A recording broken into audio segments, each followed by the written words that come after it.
ابو سفیان کا قافلہ شام سے مکہ جا رہا تھا اور اس کے قافلے میں 5,000 سونے کے سکے اور بہت سارا قیمتی سامان تھا۔ ادھر مدینہ کے مسلمان پہلے ہی اس قافلے کی تلاش میں تھے، کیونکہ جو مسلمان مکہ سے مدینہ آئے تھے، مکہ والوں نے ان کے گھر جائیدادیں سب کچھ چھین لیا، حتیٰ کہ وہ مکہ سے مدینہ جو کپڑے انہوں نے پہنے ہوئے تھے صرف وہی کپڑے لے کر مکہ سے مدینہ آئے۔ ابو سفیان نے ایک قاصد مکے میں بھیجا۔ وہ قاصد جب مکہ میں پہنچا تو اس نے خانہ کعبہ کے پاس جا کر اپنے اونٹ کے ناک کان کاٹ دیے اور اپنے کپڑے پھاڑ دیے اور اونچی آواز میں چیخنے لگا۔ یہ اس وقت ان کا ایمرجنسی دکھانے کا ایک رواج تھا۔ ابو جہل نے اس قاصد سے پوچھا کہ مسلمانوں کے کل کتنے آدمی ہیں؟ تو اس نے کہا تقریباً 300۔ تو ابو جہل نے پوچھا کہ ان کے پاس کتنے گھوڑے ہیں؟ تو اس نے کہا تقریباً 2۔ تو پھر ابو جہل نے پوچھا کہ ان کے پاس کتنے اونٹ ہیں؟ تو ابو جہل نے کہا ہم 300 کی بجائے 1,000 آدمی لے کر جائیں گے، اور ہم 2 گھوڑوں کی بجائے 100 گھوڑے لے کر جائیں گے، اور ہم 17 اونٹوں کی جگہ پہ 117 اونٹ لے کر جائیں گے۔ Bring 170. لیکن ابو سفیان نے راستہ تبدیل کر لیا اور وہ مسلمانوں کے حملے سے بچ کر بحفاظت مکہ پہنچ گیا۔ تو ابو جہل کے ساتھیوں نے ابو جہل کو بتایا کہ ابو سفیان کا قافلہ بحفاظت مکہ پہنچ چکا ہے، اس لیے ہمیں اب جنگ کی ضرورت نہیں ہے۔ لیکن ابو جہل نے کہا ہمارے پاس مسلمانوں کے ایک شخص کو ختم کرنے کے لیے 3 بندے موجود ہیں، اور ہمارے پاس جنگی سامان بھی زیادہ ہے، اس لیے ہم صبح مسلمانوں کو ختم کر کے ہی واپس مکہ جائیں گے۔ When is safe. So there is no need to fight. Not fight tomorrow. We fight.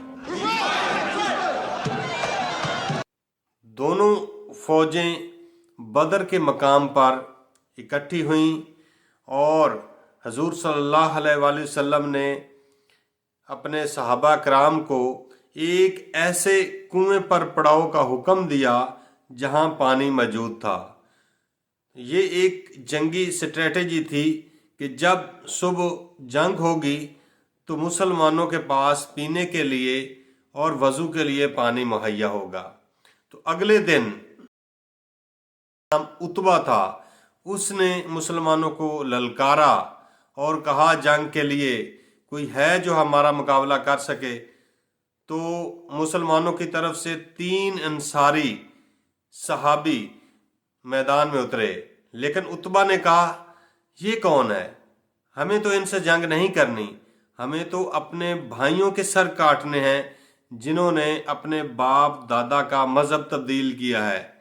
تو مسلمانوں کی طرف سے حضرت علی، حضرت حمزہ اور حضرت عبیدہ رضی اللہ تعالی عنہ میدان میں اترے، اور کفار کی طرف سے عتبہ، اس کا بھائی اور بیٹا مسلمانوں کے مد مقابل ہوئے۔ تینوں کفار مارے گئے۔ عتبہ کا بیٹا حذیفہ جو اپنے باپ، بھائی اور چچا کو اپنی آنکھوں سے قتل ہوتے ہوئے دیکھ رہا تھا۔ اس کے بعد ابو جہل نے لڑائی کا حکم دیا، اور دونوں افواج میں زبردست لڑائی ہوئی، لیکن حضور صلی اللہ علیہ وآلہ وسلم نے صحابہ کرام کو ہدایت کی کہ صحابہ چونکہ تعداد میں بہت کم ہیں، یعنی کفار کی فوج سے تقریباً 3 گنا کم ہیں، تو صحابہ کرام نے ڈیفینسو اسٹریٹجی اپنائی اور وہ اپنی جگہ پہ کھڑے رہے۔ تو کفار نے مسلمانوں پر حملہ کیا، کا صحابہ کرام نے ڈٹ کر مقابلہ کیا، اور ایک صحابی کے بدلے 5 کفار مرنے لگے اور جلد ہی کافروں کا سردار ابو جہل اس جنگ میں مارا گیا۔ تو جب انہوں نے دیکھا کہ ابو جہل قتل ہو چکا ہے تو اہل مکہ نے جب یہ دیکھا کہ وہ جنگ ہار رہے ہیں تو انہوں نے بھاگنا شروع کر دیا۔ تو اسلام کے اس پہلے مارکے میں تقریباً 72 کفار مارے گئے، جس میں ان کا سردار ابو جہل بھی شامل تھا، اور تقریباً اتنے ہی گرفتار ہوئے۔ بدر کے بعد حضور صلی اللہ علیہ وآلہ وسلم ایک بادشاہ کے طور پہ مانے جانے لگے، جس نے نہ صرف اپنے سے 3 گنا بڑی فوج کا مقابلہ کیا بلکہ اپنے سے 3 گنا بڑی فوج کو شکست بھی دی۔ اور اس جیت کی خوشی مدینہ میں بڑے زور و شور سے منائی جا رہی تھی، لیکن یہ خوشی اس وقت ختم ہو گئی جب مسلمانوں کو علم ہوا کہ آپ صلی اللہ علیہ وآلہ وسلم کی لخت جگر حضرت رقیہ اس دنیا سے پردہ فرما چکی ہیں۔